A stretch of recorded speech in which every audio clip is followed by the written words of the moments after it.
Thank you sir. எல்லாம் வல்ல இறைவனின் பொற்பாதங்களை மனமொழி மெய்யால் போற்றி பணிகிறேன். அதிகாலை பிரார்த்தனை வகுப்பிலே கலந்து கொண்டு பிரதிதினமும் கடவுள் வாழ்த்தில் தொடங்கி மேருமந்திர பாடல் வரை சிறப்பான நிகழ்வுகளை வழங்கி வரும் அனைத்து பங்களிப்பாளர்கள், பார்வையாளர்கள் மற்றும் நெறியாளர் தொடர் தொகுப்பாளர்கள் அனைவருக்கும் எனது பணிவான வணக்கத்தை தெரிவித்துக் கொள்கிறேன். Especially old tales induces to think over it அப்படின்னு சொல்லுவாங்க. அந்த மாதிரி சிந்திக்க சில கதைகள் நமது பழங்காலத்திலிருந்தே நமக்கு வழங்கியிருக்கிறார்கள். அதிலே ஒரு நல்ல ஒரு பாடம் நமக்கு எடுத்து கூறும். அதுவே நம் வாழ்வில் நல்ல நீதியையும் அளிக்கும், நியாயத்தை நாம் கடைபிடிக்க வழிவகுக்கும் என்ற அடிப்படையில் தான் நாம் தொடர்ந்து வழங்கி வருகிறேன். இன்றைய கதை ஒரு உருவகம் அல்லது கண்ணாடியில் தெரிகிற ஒரு பிரதிபலிப்பு போன்றது அப்படின்னு வச்சுக்கலாம். இது நமக்கு ஒரு முக்கியமான வாழ்க்கை பாடத்தை வழங்குகிறது. ஏன்னா இது ஒரு அனிமேஷன் டைப்பு. அதனால் இதில் மிருகங்கள், பறவைகள்லாம் கூட பேசும். அதெல்லாம் நாம் அந்த மாதிரி குணம் உள்ள மனிதர்களாக நாம் எடுத்துக்கொள்ள வேண்டும் அப்படின்னு தான் நம்ம வைத்துக்கொள்ள வேண்டும். ஏன்னா அதெல்லாம் பேசாது அப்படின்னா நம்ம சொல்லக்கூடாது. அந்த காலத்துலேருந்தே இது நமக்கு பாட்டிமார்கள் சொன்னாங்க. அதுக்கு முன்னாடி காப்பியங்களில் கூட இதெல்லாம் பேசக்கூடியதாகவும் மனிதனுக்கு உதவி செய்யக்கூடியதாகவும் பல வகையிலே விளங்கும் அந்த பறவைகளும் நமக்கு நண்பர்களாக இருந்ததாகவே நமக்கு எடுத்து கூறியிருக்கிறார்கள். அதனால் இந்த கதையில் நமக்கு என்ன அது சொல்லுதோ அது கூட நமக்கு ஒரு நண்பனாக நம்மள்கிட்ட அந்த குற்றம் இருந்ததுனால் அதை சுட்டி காட்டுவதாக நாம் எடுத்துக்கொள்ள வேண்டும். ஆகவே இந்த கதையில் என்னன்னு கேட்டிங்கன்னா, அவர் எபிலிட்டி டு டூ அவர் duty is severely affected by the weight of அவர் பாஸ்ட் மெமரிஸ். இதுதான் அந்த மாரல் ஸ்டோரி. இன்றைய டுடே மாரல் ஸ்டோரி என்னென்னா அதுதான். அதாவது நம்மில் பலர் கடந்த காலத்தின் ஒவ்வொரு மகிழ்ச்சி, துக்கம், வலி மற்றும் சந்தோஷம் முதலியவற்றை நினைவில் வைத்திருப்பது நம்மை வலிமையாக்கும் என்று நம்புகிறோம். ஏங்க, சந்தோஷத்தை கூட நம்ம வச்சுக்கக்கூடாதா அப்படின்னு கேட்டிங்கன்னா நம்ம படித்தோம்னா தெரியும், அந்த கதையை கேட்டோம்னா தெரியும். ஆனால் எல்லாவற்றையும் நம்முடன் சுமந்து செல்வது நம் லட்சியத்தை அடைய தடையாக இருக்கும் அப்படிங்கிறது தான் உண்மையான ஒரு யதார்த்தம் அதில் அடங்கியிருக்கிறது. அது ஞானத்தின் அடையாளம் அல்ல என்பதை நாம் அடிக்கடி மறந்து விடுகிறோம். ஏன்னா ஞானம்தான் நம்மளுடைய லட்சியத்தை நிறைவேற்ற நமக்கு மிக மிக உதவியாக இருப்பது. நாம் எவ்வளோ விஷயங்களை படித்து அறிவாக நாம் உள்ளே ஸ்டோர் பண்ணி வச்சுருக்கிறோம். அதை பிரயோகிக்கும் போது சில அனுபவங்கள் நமக்கு வருகிறது. அந்த அனுபவங்கள் நமக்கு சில பாடங்களை கற்றுத்தருகிறது. அடுத்த தடவை வரும்போது அதே அந்த தவறோ இல்லை பெரிய பிளண்டரோ ஒரு மிஸ்டேக்கோ இல்லாமல் நாம் செயல்படுகிறோம் இல்லையா, அதுக்கு பேர் தான் ஞானம். அந்த அறிவாற்றல் நமக்கு எந்தெந்த நேரத்தில் எப்படி நாம் தெளிவாக செயல்பட வேண்டும் அப்படிங்கிற ஒரு நுட்பமான அறிவுக்கு பேர் தான் ஞானம். அது இந்த மாதிரி நாம் பாஸ்ட் மெமரிஸை வச்சுருந்தோன்னா அந்த ஞானம் வளர்வதற்கு அது தடையாக இருக்கும் அப்படிங்கிறது அந்த கதை நமக்கு எடுத்து கூறுகிறது. வாழ்க்கையிலே உண்மையான சுதந்திரம் என்பது சில சமயங்களில் சில விஷயங்களை கைவிடுவதில் தான் இருக்கிறது அப்படிங்கிற உண்மையையும் நாம் இந்த கதையின் மூலமாக நாம் தெரிந்து கொள்கிறேன். கண்டிப்பாக நீங்கள் கேட்டு முடிச்சிங்கன்னா அதை நீங்கள் அப்படி தான் நீங்களும் அந்த நிலைமைக்கு வருவீர்கள் அப்படிங்கிறது தான் நான் நினைக்கிறேன். ஏன்னா நான் நிகழ்காலத்தில் வாழ்கிறேனா அல்லது இன்னும் கடந்த காலத்தில் இறந்து கொண்டு இருக்கிறேனா அப்படிங்கிற ஒரு எண்ணம் உங்களுக்குள்ளே வரணும் இந்த மாதிரி கதைகளை கேட்கும்போது. வெகு காலத்திற்கு முன்பு ஒரு காட்டில் ஒரு பறவை வாழ்ந்து வந்தது. எடுத்தோடனே அனிமேஷனுக்குள்ளே நம்ம நுழைஞ்சாச்சு. ஏன்னா அந்த காலத்தில் அப்படி தான் காக்கா, நரி, இந்த மாதிரி கதைகள் பாட்டியும் அதில் இருக்கும். இந்த மாதிரி கதைகள் தான் நமக்கு சொல்லி வந்தாங்க. அப்போ தான் நமக்கு பிரச்சனை இல்லை. யாராவது ஒரு ஆணை பற்றியோ ஒரு பெண்ணை பற்றியோ சொன்னோம்னா வேறு மாதிரி பிரச்சனைகள் வரும். அதுக்கு பதிலாக ஒரு உருவகமாக கதைகளை வழங்குவது அப்படிங்கிற ஒரு முறை அந்த காலத்துலேருந்தே இருந்திருக்கிறது. நீங்கள் தான் அதை ரீப்ளேஸ் பண்ணிக்கணும், சப்ஸ்டியூட் பண்ணிக்கணும். அந்த இடத்துல இந்த பழக்கம் வந்துருச்சுனாலே நம்ம பல விஷயங்கள்லேருந்து வெளியில் வந்துடலாம். வெகு காலத்திற்கு முன்பு ஒரு காட்டில் ஒரு பறவை வாழ்ந்து வந்தது. அந்த பறவை மிகவும் இனிமையான குரலுடன் அழகாகவும் இருந்தது. ஆனால் சில காலமாக அது ஒரு விசித்திரமான செயலை செய்ய தொடங்கியது அப்படின்னு தான் அந்த கதையிலே நமக்கு எடுத்து கூறுகிறார்கள். என்ன அது மாதிரி செய்யுது அப்படின்னு சொன்னால், அது ஒவ்வொரு நாளும் பறந்து போகுது, ஏதோ ஒரு செயலை செய்ய தொடங்குகிறது. அது என்ன, இரையை தேடும், இல்லைன்னா தன்னுடைய எதிரியிலிருந்து தன்னை காப்பாற்றிக் கொள்ளும். புதுசாக ஒவ்வொரு இடத்துக்கு போவோம். நீர் எங்கே இருக்கிறது அப்படின்னு நம்ம அது கண்டுபிடிச்சி வச்சுக்கும். அதுக்கு ஏதாவது யங்ஒன்ஸ் இருந்ததுன்னா அதுக்கு வேண்டிய இரைகளை எடுத்து வந்து அதுக்கு கொடுக்கும். இதுதான் அதனுடைய ரொட்டீன் லைஃப். அந்த மாதிரி போகும்போதெல்லாம் ஏதாவது ஒரு விசித்திரமான ஒரு ரொட்டீன் லைஃப்பில் இருந்தாலும் சரி அதை அப்படியே விட்டுடும். புதுசாக ஏதாவது ஒரு செயல் தொடங்கியது அப்படின்னு சொன்னால் அதில் உணர்ந்த அனைத்து அனுபவங்களையும், அது நல்லதாக இருந்தாலும் சரி கெட்டதாக இருந்தாலும் சரி, ஒரு கல்லில் எழுதி அது வச்சுக்கும் அப்படிங்கிற ஒரு பழக்கம் அதுக்கிட்ட இருந்தது.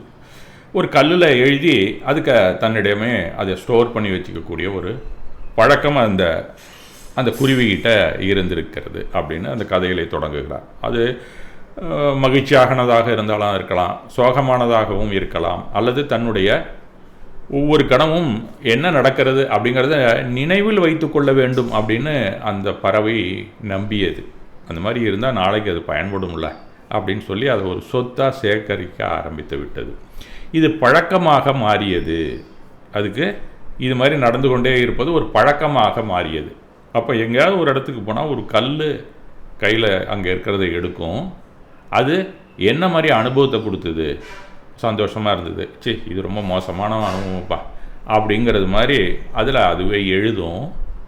அதை எடுத்து தானே ஒரு பையோடு போயிடும். அது போகும்போது கையில் ஒரு பையை எடுத்துகிட்டு போய்டும். அந்த பையில் போட்டு வைத்து கொள்ளக்கூடிய ஒரு பழக்கம் அதுக்கிட்ட இருந்தது. நல்ல நினைவுகள் என்றென்றும் வைத்திருக்க வேண்டும். அது கண்டிப்பாக நமக்கு தேவை. ஏன்னா அத்தகைய தருணங்கள் மீண்டும் வராமலும் போகலாம், அல்லது நினைத்தது கெட்ட அனுபவங்கள் கூட கற்றுக் கொடுக்க ஏதாவது ஒன்றை அது நமக்கு தரலாம் அப்படின்னு அது நினச்சிது. அதனால் அவற்றை எழுத வேண்டும் என்று கருதி அது அன்றாடம் இதே வேலையாக எங்கே போனாலும் என்ன புதுசாக ஒரு அனுபவம் இருக்கோ அதை எழுதி, இது நல்ல அனுபவம் இல்லை கெட்ட அனுபவம், இது இன்பமாக இருந்தது இல்லை துன்பமாக இருந்தது, இனிமேல் இது நமக்கு தேவையில்லை வாழ்க்கையில், இந்த மாதிரி நம்ம போய் அதில் மாட்டிக்கவே கூடாது அப்படியெல்லாம் எழுதி கொண்டே வந்தது. இல்லை இது ரொம்ப ஹாப்பியான இடமா இருக்குப்பா, மீண்டும் மீண்டும் நம்ம இங்கே தான் வரணும் அப்படிங்கிறது மாதிரி சில குறிப்புகளை அந்த ஒரு கல்லில் எழுதி அந்த ஸ்டோர் பண்ணுறது ஒரு பையில் எடுத்துகிட்டு போகுது. ஆரம்பத்தில் இது பறவைக்கு வேடிக்கையாக இருந்தது. ஒவ்வொரு நாளும் தனது அனுபவங்களை கற்களில் எழுதி பையை நிரப்பியது. முத அலுவலகத்துக்கு போகும்போது அப்படி தான் இருக்கும். அதுவும் மாதம் சம்பளம் வாங்குங்கன்னா ரொம்ப சந்தோஷமாக இருக்கும். அதேமாதிரி திருமணம் ஆனதும் எல்லாருக்கும் அப்படி தான் இருக்கும். ஒரு குழந்தை பிறந்ததுன்னா அப்படி தான் இருக்கும். அப்புறம் போகும்போது நீங்கள் பழைய கல்லில் எழுதி வச்சதெல்லாம் எடுத்து பார்த்தீங்கன்னா என்னங்கிறது தெரியும். இதை தான் உருவகப்படுத்தி இந்த கதையாக கொடுக்குறார் அப்படின்னு தான் நம்ம நினைக்கணும். அதை இந்த பழக்கம் வலுவடைந்தது. ஒவ்வொரு நாளும் புதிய கற்களால் பை நிரம்பியது. அதன் விளைவாக பறவைக்கு பறப்பது கடினமாகியது. நாளுக்கு நாள் என்னாச்சு, புதுசாக அனுபவம் வர அந்த பறவைக்கு பறப்பது கடினமாகி அப்படின்னு என்ன அர்த்தம், அந்த நினைவுகள் அதை அடுத்த வேலையை செய்யறதுக்கு ஒரு தடையாகவே இருந்தது. ஏன்னா இது நல்ல அனுபவமா, இது நமக்கு சந்தோஷத்தை கொடுக்குமா, இல்லை இந்த இடத்துல வரும்போது முன்னாடியே கஷ்டமாக இருந்தது அப்படின்லாம் திங்க் பண்ண ஆரம்பிச்சிருச்சு. அதனால் அது பறந்து செல்லக்கூடியதை அது குறைத்து கொண்டே வந்தது. ஆனாலும் இந்த நினைவுகள் அனைத்தும் ஒரு நாள் பயனுள்ளதாக இருக்கும் என்றே அது நம்பியது. அந்த சிறிய பையை தன் வாழ்க்கையில் புதையல் பெட்டியாக வைத்திருந்தது அப்படின்னு அந்த கதாசிரியர் குறிப்பிடுகிறார்.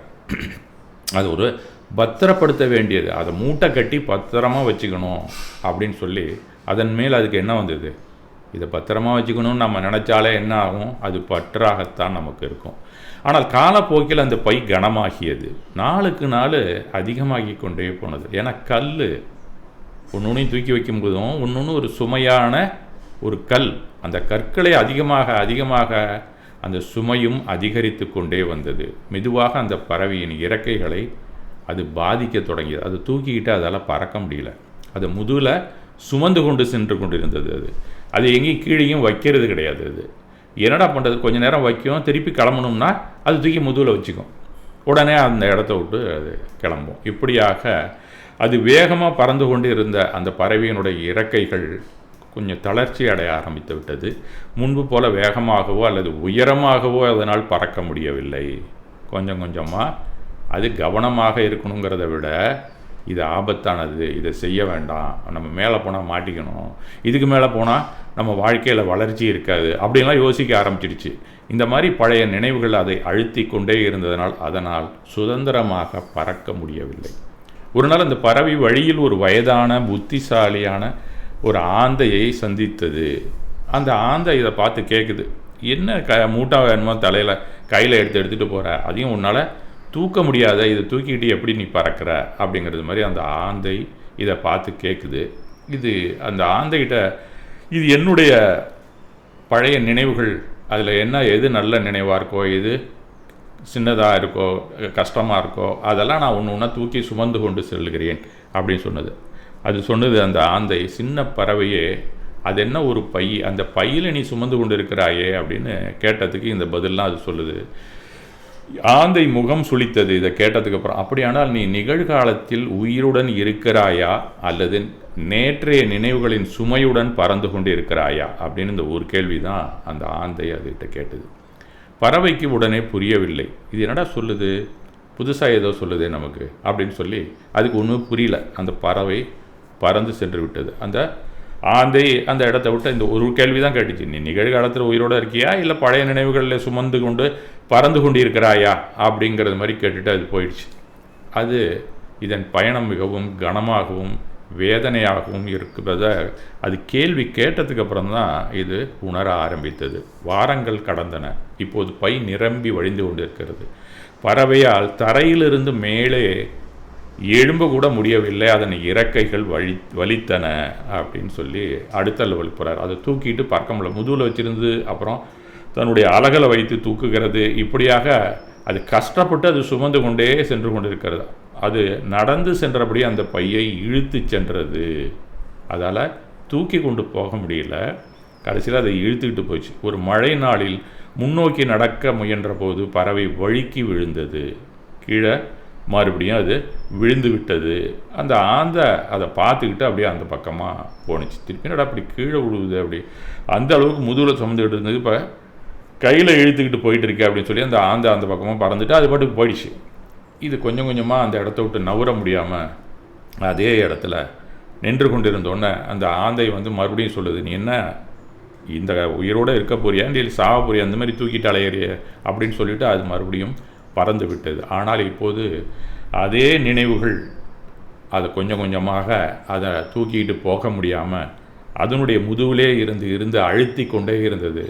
உயிர் வாழ்வதற்கான திறவுகோல் என்று நம்பிய நினைவுகளின் கீழ் புதைந்து கிடந்தது அந்த சிறிய பறவை அப்படின்னு சொல்லி அவர் சொல்கிறார். கடைசியில் என்னாச்சு, அது கீழே விழுந்து அதன் நசுக்கத்திலே விழுந்து அதனால் பறக்க முடியாமல் அந்த மேலே மழை வேற விழுந்ததுனால கொஞ்ச நேரத்துலலாம் அது இறந்து போயிருந்தது அப்படிங்கிறது மாதிரி அந்த கதையை முடிக்கிறார். அப்போது அந்த ஆந்தை அங்கே வந்தது.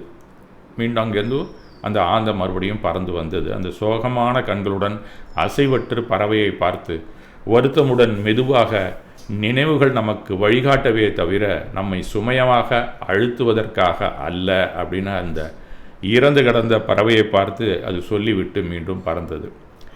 இந்த குட்டி கதை நமக்கு ஒரு அருமையான சக்தி வாய்ந்த, அதை சுற்றி எல்லா பறவைகளும் உட்கார்ந்துக்கிட்டு அதனுடைய இனங்கள் மற்ற பறவைகள்லாம் வேடிக்கை பார்த்து கொண்டு இருக்கிறது இது இறந்து போனதை.